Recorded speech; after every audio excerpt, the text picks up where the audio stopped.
যদি আপনি জীবনে বারবার আঘাত পেতে থাকেন, তাহলে তার জন্য নিজেকে দোষী ভাববেন না। শুধু মনে রাখবেন, যেই গাছটির ফল যত মিষ্টি, সেই গাছটিতেই সবচেয়ে বেশি পাথর ছুঁড়ে মারা হয়। উপরে ওঠার জন্য শক্তি দরকার, সেটা মাউন্ট এভারেস্ট হোক বা আপনার পেশা হোক। স্বপ্ন পূরণ হবে না যদি তুমি পরিশ্রম না করো। জীবনে সমস্যার প্রয়োজন আছে। সমস্যা আছে বলেই সাফল্যের এত স্বাদ। সংঘর্ষ যত কঠিন হবে, জয়ের আনন্দ ততই মধুর হবে। জীবনের প্রতিকূলতা থেকে পালানো সহজ, কিন্তু জীবনের প্রতিটি ক্ষেত্রেই পরীক্ষা আছে। যারা ভয় পায়, তারা জীবনে কিছুই পায় না। যারা লড়াই করে, তাদের পায়ের পাতায় সারা জগৎ থাকে। অভাবী মানুষের অভাব বেশি দিন থাকে না, কিন্তু লোভী মানুষের অভাব কখনো শেষ হয় না। পৃথিবীতে এমন কোনো মানুষ নেই যার বুকে এক ফোঁটা কষ্ট নেই। কেউ প্রকাশ করে চোখের জলে, কেউ বয়ে বেড়ায় হাসির চলে।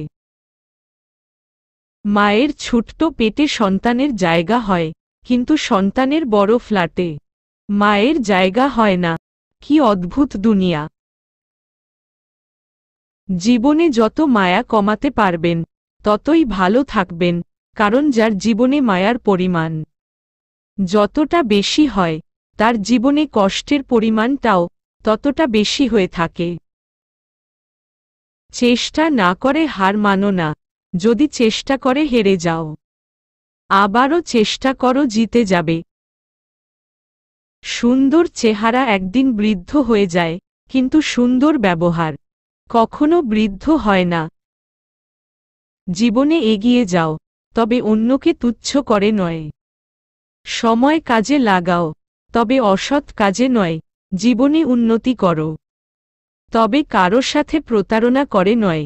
জীবনে আনন্দ উপভোগ করো, কিন্তু কাউকে দুঃখ দিয়ে নয়। জীবনে অনেক সুখী থাকো, তবে কারো চোখের অশ্রু ঝরিয়ে নয়।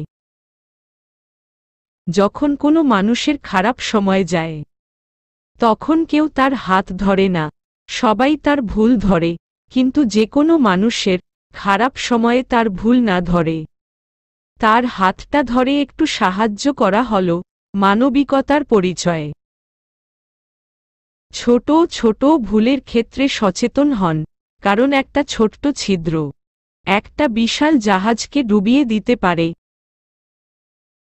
সন্তানের দুর্বলতা বা অক্ষমতা নিয়ে কখনো উপহাস করবেন না, এর ফলে সন্তান হীনমন্যতায় ভুগতে পারে।